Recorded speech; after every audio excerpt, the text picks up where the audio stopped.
আমার প্রিয় ইটনা মিটাময় নষ্ট গ্রামবাসী, সম্মানিত মুরব্বিয়ান, আমার বন্ধুরা, আমার ভাইয়েরা, সন্তানেরা, মায়েরা, বোনেরা, আসসালামু আলাইকুম। আজকে একটা বিশেষ কারণে আমি আপনাদের সামনে কিছু কথা বলছি। আমি গত এক মাস পর্যন্ত আমি এলাকায় আপনাদের দুয়ারে দুয়ারে ঘুরছি। বিশেষ করে দলের নমিনেশন পাওয়ার পর থেকে আমি কয়েকটি এলাকাতে জনসভা, কর্মী সম্মেলন, কর্মী সভা করেছি। ব্যক্তিগতভাবে আপনাদের সঙ্গে দেখা করেছি। সমস্ত ব্যাপারটাই ভালো চলছিল, কিন্তু গতকাল আমি খুব দুর্ভাগ্যজনকভাবে একটা খবর পেলাম যে আমাদের এলাকার সাবেক রাষ্ট্রপতি, বাংলাদেশের সাবেক রাষ্ট্রপতি, আমাদের এলাকার জনাব আব্দুল হামিদ সাহেবের বাড়িতে গভীর রাতে কে বা কাহারা আক্রমণ করেছে এবং আরো দুই একটি বাড়ি থেকে কিছু লুটপাট পর্যন্ত তারা করেছে।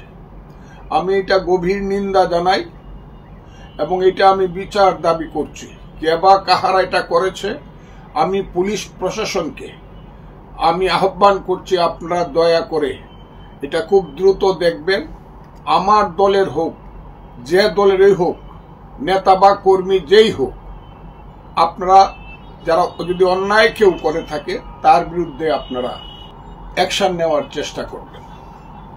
আমি আজকে খুব ক্লিয়ারলি বলি, আমি কারো প্রতি হিংসা পোষণ করি না। আপনারা জানেন 24 সনের আগস্ট মাসে আমি যখন মিটামইনে হাজার হাজার মানুষের জনসভায় গিয়েছিলাম, মানুষ এসেছিল সবকিছু নিয়ে আব্দুল হামিদ সাহেবের বাড়িটি পুড়িয়ে দিবে। আমি মানুষকে হাত জোর করে বলেছিলাম, আমি কারো বাড়ি পোড়ানোতে রাজনীতিতে বিশ্বাস করি না। এবং এই যে প্রতিহিংসার রাজনীতি চলছে বাংলাদেশে, এটা কবে শেষ হবে তাও আমি জানি না। কিন্তু আমার এলাকাতে এই ধরনের প্রতিহিংসামূলক কর্মকাণ্ড হোক, এটা আমি কিছুতেই হতে দিতে চাই না। কিন্তু কালকে যে ঘটনাটি ঘটেছে, আমি জানি না কারা করেছে। নিশ্চয়ই যারা করেছে তারা ক্রাইম করেছে, এবং ক্রাইম যারা করে তারা ক্রিমিনাল, এবং ক্রিমিনালের প্রতি যে ধরনের অ্যাকশন পুলিশ বা প্রশাসনের নেওয়া দরকার, আমি তাদেরকে আহ্বান করব আপনারা সেটা নেন।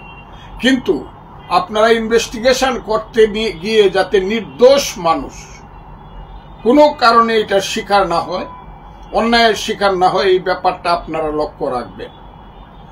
আমি খুব সত্য একটি কথা বলতে চাই। আমার প্রতি সারা বাংলাদেশে স্বাধীনতা বিরোধী শক্তি, বিশেষ করে জামাত শিবিরের একটা প্রতিশোধমূলক একটা আচরণ এবং প্রতিহিংসামূলক একটা আচরণের ব্যাপার আছে।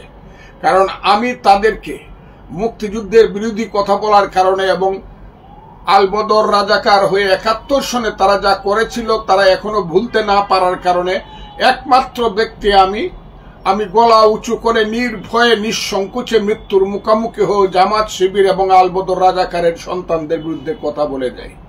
কাজে আমার বিরুদ্ধে তাদের চক্রান্তের কোনো শেষ নাই। তাদের হাতে টাকা আছে, পয়সা আছে, অস্ত্র আছে, অর্থ আছে, বৃত্ত আছে, ষড়যন্ত্র আছে, প্রশাসন আছে। বাংলাদেশের প্রশাসনের অনেকগুলো জেলা থানায় তাদের লোকজন আছে। আমি গত কিছুদিন যাবৎ লক্ষ্য করছি, ইটনা, অষ্টগ্রাম এবং মিটামইন প্রশাসনে তাদের কালো ছায়া পড়েছে। আমি প্রশাসন, সিভিল প্রশাসন এবং পুলিশ প্রশাসনকে অনুরোধ করব, আপনারা দয়া করে ওই সব কালো শক্তির জন্য অন্যায়ভাবে কোনো কাজ করবেন না এবং আমাদেরকে বিপদে ফেলবেন না। দুই একটি কাজ হয়েছে, এখন আমি মনে করি প্রশাসন সেটা বুঝবেন। আমি এই ব্যাপারে আপনাদের প্রতি আহ্বান রাখলাম। তবে আরেকটি কথা আমাকে না বললেই নয়, জনাব আব্দুল হামিদ সাহেব বাংলাদেশের রাষ্ট্রপতি ছিলেন। উনি আওয়ামী লীগ সারা জীবন করেছেন। আওয়ামী লীগ হল জামাতের সবচেয়ে বড় শত্রু। কিন্তু জনাব আব্দুল হামিদ সাহেব বাংলাদেশে আছেন, উনি জামাতের শেল্টারে আছেন। তার আত্মীয় স্বজনরা জামাত ইসলাম থেকে নমিনেশন নিয়েছে, তারাই জামাতের বড় বড় নেতা, তার আত্মীয় স্বজনরা। কাজে তারা নির্ভয়ে জামাতের শেল্টারে বেঁচে আছে এবং সেই শেল্টারে থেকে জনাব আব্দুল হামিদ সাহেবের ছোট ভাই সহ তাদের কয়েকজন লোক অবিরত ভাটি এলাকাতে আমার বিরুদ্ধে, বিএনপির বিরুদ্ধে এবং 5ই আগস্টের আন্দোলনকারী শক্তির বিরুদ্ধে তারা ষড়যন্ত্র করে যাচ্ছেন। একজন লোক পর্যন্ত এখন পর্যন্ত তাদের গ্রেপ্তার হয় নাই। সেই কারণে একটা জেদ কর্মীদের মধ্যে থাকাটাই স্বাভাবিক। কেন তারা গ্রেপ্তার হবে না? তারা কেন বিচারের মুখোমুখি হবে না? এমনকি তারা হাইকোর্ট থেকে আগাম জামিন নিয়েও কেউ লোয়ার কোর্টে গিয়ে হাজির হয় নাই, যেটা কন্টেম্পট অফ কোর্ট। হাইকোর্টের আদেশকে তারা অমান্য করে, হাইকোর্টকে তারা অসম্মান করছে। এই ব্যাপারেও আপনারা কোনো পদক্ষেপ নিচ্ছেন না। আমি আহ্বান করব, তাদের সঙ্গে একটা গভীর সম্পর্ক আছে জামাতে ইসলামের, স্বাধীনতা বিরোধী শক্তির, যেহেতু তারা তাদের আশ্রয়ে বেঁচে আছে এবং সেই কারণে হয়তোবা কিছু ঘটনা ঘটতে পারে। আমি সবাইকে তারপরে আমি বলবো, হামিদ সাহেবের বাড়িতে যা হয়েছে সেটা আমি নিন্দা প্রকাশ করতেছি এবং যারা করেছে তাদের বিচার আমি দাবি করতেছি। প্রশাসন সেই ব্যাপারটি আপনারা সঠিকভাবে নিরপেক্ষভাবে সেই পথে আপনারা আগাবেন।